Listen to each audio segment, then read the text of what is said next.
안녕하세요. 얼마 전 엄마가 된 30대 여성입니다. 제가 이렇게 글을 쓰게 된 건 바로 저희 시어머니 때문이에요. 세상이 이렇게 달라졌는데 저희 어머님은 어디 조선시대에서 살다 오신 분인 건지 정말 답답하네요. 지인의 소개로 만난 남편은 재밌는 사람은 아니었어요. 하지만 진중하고 무던한 성격으로 같이 있으면 왜인지 편안하더라고요. 게다가 사람이 예민하지가 않아서 웬만한 건 상대에게 다 맞춰주는 편이었달까요? 지금이야 같이 살아보니 그 성격이 무조건 좋은 것만도 아니라는 걸 알지만 아무튼 그때는 이런 남자라면 평생을 믿고 같이 가정을 꾸리며 살아도 되겠다 싶대요. 그래서 남편이 결혼하자며 프로포즈를 해왔을 때 크게 고민하지 않고 오케이 했지요. 그런데 연애할 때와 달리 결혼 준비를 시작하니까 여러 가지로 신경 쓸 일도 많고 생각지 못한 곳에서 부딪히는 일까지 생기더라고요. 그도 그럴 것이 저희 두 사람의 기분만이 아니라 양가 부모님들의 기분도 그렇고 여러 가지로 신경 쓸 일이 많았거든요. 특히나 결혼식을 어떻게 할 것인지에 대해서는 양가 어머님들의 의견이 크게 갈렸습니다. 결혼 준비를 하면서 가장 위태위태했던 순간이기도 했어요.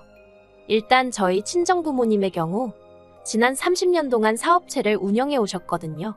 그렇다 보니 초대할 하객도 많았고 그 하객들에게 보여지는 모습도 무시할 수가 없었지요. 게다가 자식은 저 하나뿐이었으니 결혼식에 대한 당신들 나름의 기준도 있었습니다. 저도 저 나름대로 여자로서 결혼식에 대한 로망도 있던 게 사실이고요.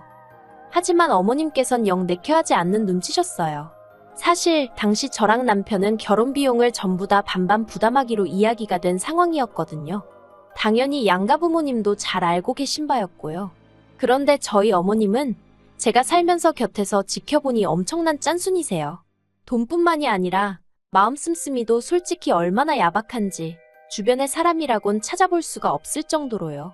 그렇다 보니 다른 사람의 경조사에 갈 일도 간 적도 거의 없으셔서 초대할 만한 하객이라고 해봤자 친인척분들 20-30명이 전부였네요.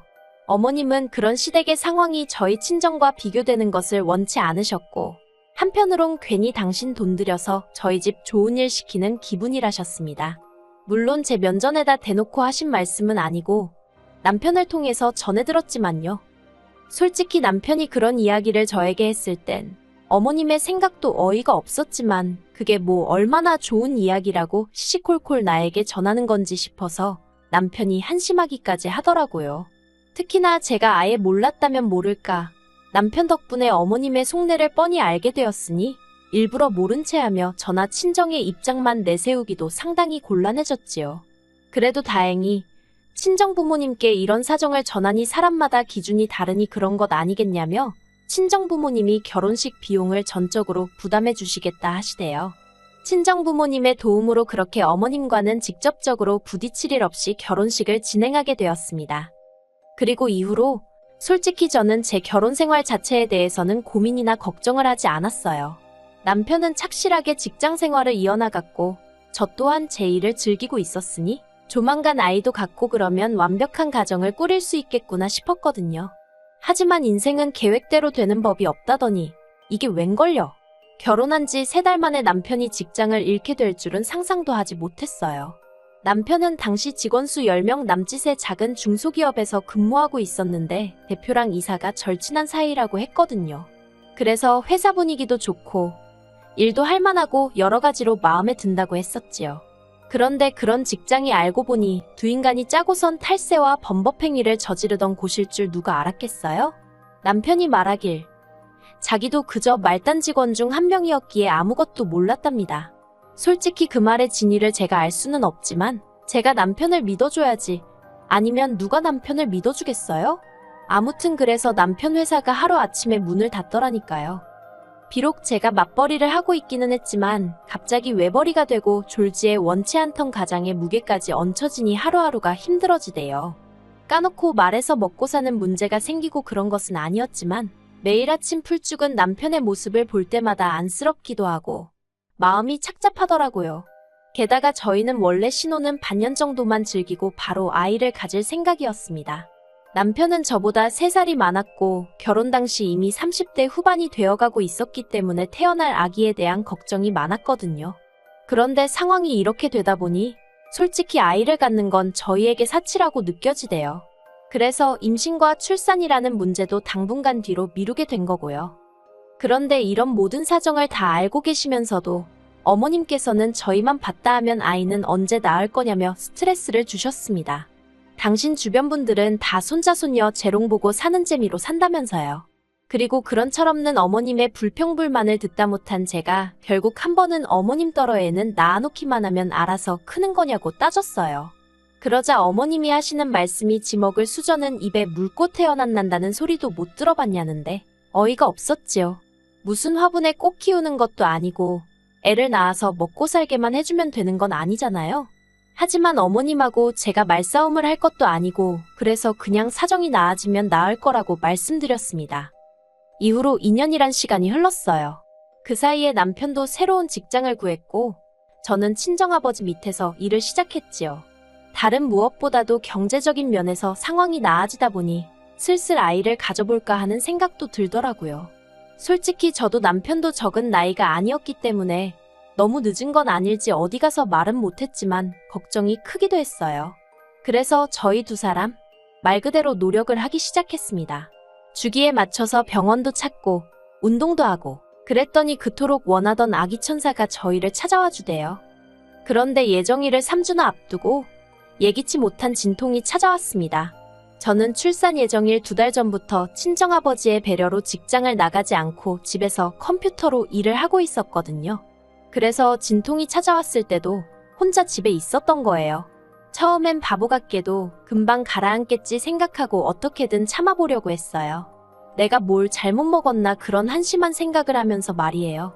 그런데 시간이 갈수록 점점 식은땀이 나면서 이게 보통 일이 아니라는 걸 깨닫고는 바로 119에 전화를 걸었고 그렇게 구급차에 오르게 되었습니다.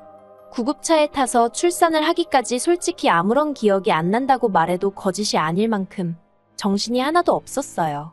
게다가 진통은 점점 더 심해져만 가는데 아이는 나올 기미가 없으니 미치겠더라고요. 이렇게 표현해도 될지 모르겠지만 이러다 죽을지도 모르겠다 싶었다니까요. 결국 유도분만까지 실패하면서 제왕절개로 지금의 아들을 낳게 되었네요.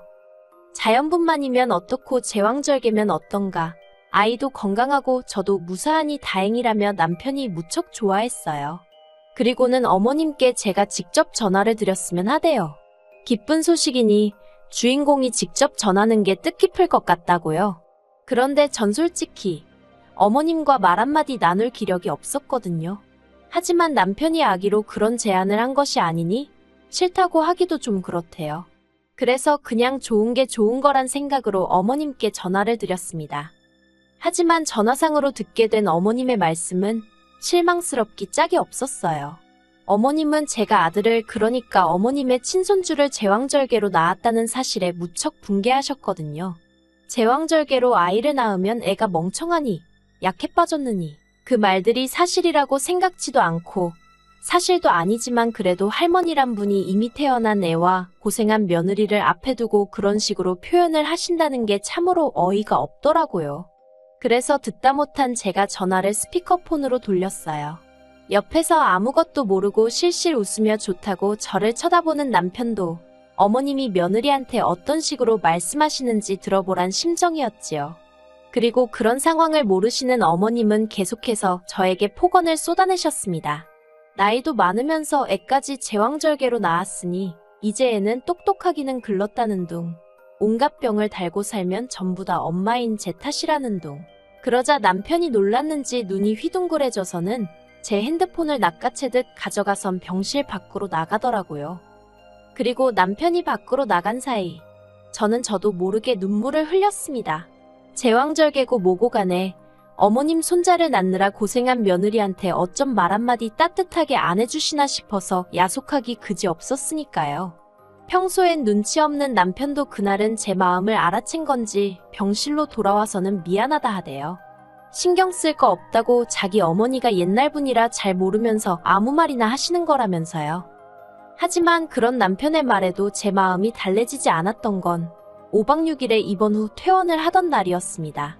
계획대로 예약해둔 산후조리원으로 이동을 하려는데 어머님이 올라오셨더라고요. 그런데 어쩐 일인지 화가 나셔도 단단히 나 계셨습니다. 저로서는 영문을 알 수가 없었지요. 당신 손자 낳은 며느리가 입원해 있는 동안 얼굴도 한 번 안 비추시고 괜찮냐 소리 한마디 없으시던 양반이셨으니까요. 오히려 서운해도 제가 서운하고 마음이 상해도 제가 상해야 하는 것 같은데. 그리고 그런 어머님을 보곤 남편도 꽤나 화가 난 눈치였어요. 못하러 오신 거냐며 싫은 소리를 내뱉더라고요. 어머님은 어머님대로 당신 연락을 무시했다며 남편에게 화를 내셨고, 잘 들어보니까 어머님이 남편에게 무슨 일로 연락을 계속하셨는데 남편이 어머님 연락을 피했던 모양이에요. 그러자 어머님이 서울, 제가 입원해 있던 병원으로 쫓아오신 거고요. 어머님께선 저더러 단도직입적으로 말씀하시겠다며 당신은 제가 산후조리원에 가는 거 반대랍니다. 하시는 말씀이 애를 낳은 것도 아니고 배 가르고 꺼낸 건데 뭘 조리를 하느냐면서 거기 가는 거 저더러 창피하지도 않냐는 거예요. 저는 어머님의 험악한 말들에 기가 다 막히더라고요. 제가 그게 무슨 말씀이시냐, 배를 가르고 꺼냈다니 어떻게 표현을 해도 그렇게 하시냐며 소리를 질렀습니다. 그러자 어머님께선 당신이 없는 소리를 한 것도 아니지 않냐며 더 크게 화를 내셨지요. 그리고는 하시는 말씀이 돈 아깝게 산후조리원이니 뭐니 다른 여자들 흉내낼 생각은 하지 말랍니다. 그런 곳은 정상적으로 애 낳은 사람들이나 가서 쉬는 거고 저는 그런데 갈 자격이 없다면서 양심이 있으면 그냥 집으로 가던지 아니면 친정으로 가라나요. 정말이지 어머님의 말 한마디 한마디가 비수가 되어 제 가슴을 후벼 파는 것만 같았네요. 분해서 화도 나고 눈물도 나고. 그리고 그때였습니다.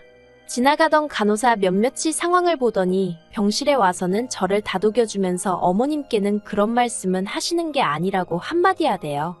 제왕절개를 안 했으면 여기 산모분이 어떻게 됐을지도 모른다면서 시어머니가 돼서는 며느리 잘못되길 바라신 건 아니지 않냐고 덧붙이면서요. 그러자 어머님이 못마땅한 표정을 짓더니 의사도 아니고 간호사 주제에 별참견을 다한다는 식으로 막말을 하시는 거예요. 저나 남편은 정말 죄송하고 부끄러운 마음에 간호사들한테 얼굴을 들 수가 없었어요. 한편 그때 간호사들 가운데서도 제일 경력이라던가 오래되어 보이는 간호사가 잔뜩 얼굴을 찌푸리더니 잠시만 기다리란 말을 남기곤 병실을 나갔습니다. 그리곤 이내 제 수술을 집도해 주셨던 의사를 데리고 왔더라고요. 그 의사도 이미 전후 사정을 들었는지 얼굴이 한껏 굳어서는 어머님더러 그런 식으로 산모한테 이야기를 하시는 건 옳지 않다로 시작하여 간호사와 마찬가지로 저를 대신하여 어머님께 화를 내주더라고요. 그렇게 간호사 의사가 드나들며 어머님께 한마디씩 하니 어머님도 민망했는지 얼굴이 벌개져서는 더는 아무 말도 못하고 꿀먹은 사람 마냥 가만히 계시더군요. 하지만 눈빛으론 말 그대로 절 가만두지 않겠다는 식으로 노려보고 계셨어요. 물론 남편이 곧 그 모습을 발견하곤 정말 지겹다며 어머님더러 이럴 거면 연락하지 마시라고 쏘아붙였지만요.